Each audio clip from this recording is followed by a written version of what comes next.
friends, I'm Renuka. Welcome back to my channel, and today we'll talk about some kind of watercolors. Yes, it's always an intimidating to see the beautiful artwork outside, and we want to create some kind of this, and then we got just a little bit disappointed when we thought, oh, it's not looking that good.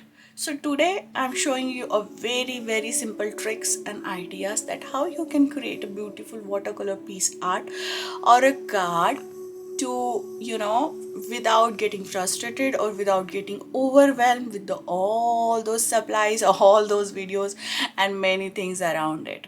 So I will tell you the different things if you don't have the stuff, how you can use that. So let's see how I turn these watercolor small practices into the card. So I made one of these. It's like a thanks card. I use here a quad kind of, you can use a poster colors also, and I just stamp here the thanks, I appreciate you, but you can skip that if you don't want to do that. You can just handwrite like the thanks or any note. So these are a simple bunch of flowers and leaves, and anyone can create them. Yeah, believe me, you can also do that. So before that, what we have to do, we have to do lots of practice, lots of maybe 5 minutes, or maybe if you are starting a card, you can start that. So outside today is like nice sunny day after the 2 days of rain. So these are some of my practice papers where I see that how I can create these things, and colors are like that. I use Artisa cold press paper, but you can go Vincent and you can go anything, like you can have Canson, you can go Vincent and Newtons, and like don't go with the arches at the first time, but because it's a bit expensive, and you can use both side of it like this. So here some of my work that I do. Some of them I like, some of them I don't like, but I just want to see the brush strokes, how I did that. And you can see this one also. So this is really nice to have these kind of collections with you, so that you can see that how things gonna work, how you can move your brush, how gonna which colors you like, which combination you don't like, and you can see that. And you don't have to throw this if you don't want to keep them with you as a reference. What you can do, you can just cut down them in part, you can turn them into cards, you can turn them into tags, you can turn them into gift tags. So this is the little bigger one. I tried to bunch of few flowers. I always go with the 3 or 5, but this times I do 6 here. So there is nothing right or wrong, you can try what you want. Now you can see this, I go like first one layer of thing, and then I go another layer, so I get more darker, more vibrant effect with it. And then here I use this angle brush, and it's called the dagger brush, which is having little kind of a tipping point here. Mine was this 1/4 inch dagger brush with the piston, and it's called a mini dagger.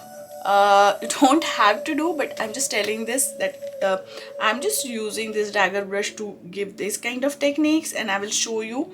And then the round common brush I use mostly 3 or 5 for these, but you for starting you can go ahead with any of these, and I just do here. So before starting any work, I always suggest that you should grab some paper and do any kind of small work. Like for this, if I want to, you can use these blank spaces also to see.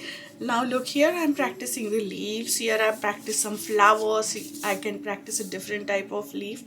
We can doodle on them, we can just go with them, and we can create a cards, or we can create like I just told you, like we can create a card like this with a small canvas, or if you want to make an art piece like this, so you can use the full 9 by 12 sheet of it. And I already told you that which paper I use, and I bought these brushes.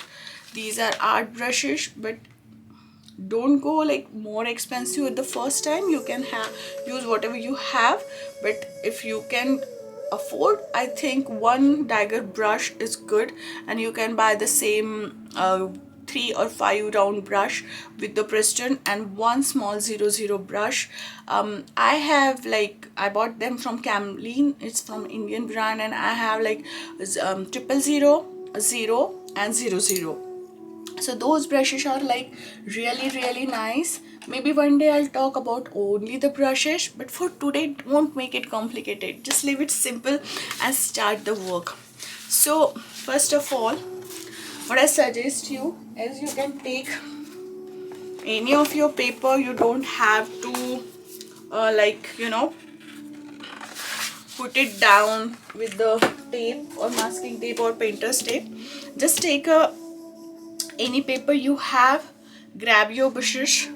I put 3 cups of water with me. One is like colder one, warmer one, and one a big bottle of jar just for to wash my brushes.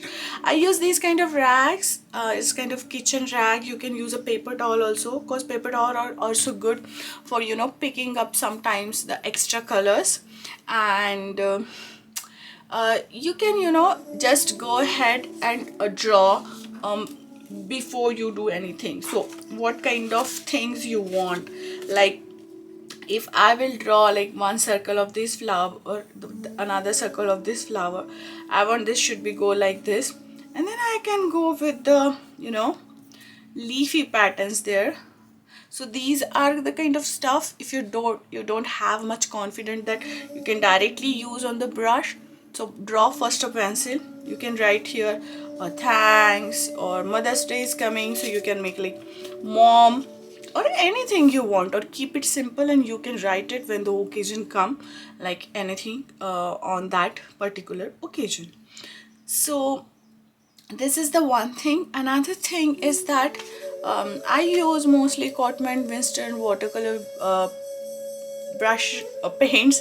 You can use Arteza also good. I have lots of gouache with the Arteza, and I have I think watercolors also, which I didn't open yet, but you can use Western watercolor. You can buy tubes like this, or you can have these kind of so I have these tubes with me. You can have these kind of stuff, which is like you will get some of these sets and you can put your color here, or you can buy a separate palette like this where I put my colors with these tubes.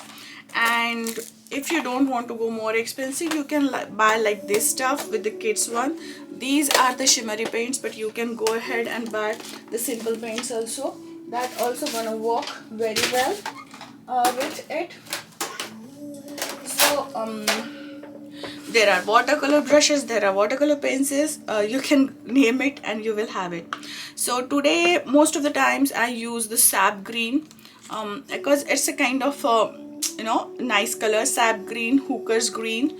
But if you don't want to buy all these colors like enameled, so what you can do, you can create your shades by adding the brown or blue or black to them to get more out of it. Okay, so you can do that also. So this is the sap green. I love this color, and crimson red is one of my favorite.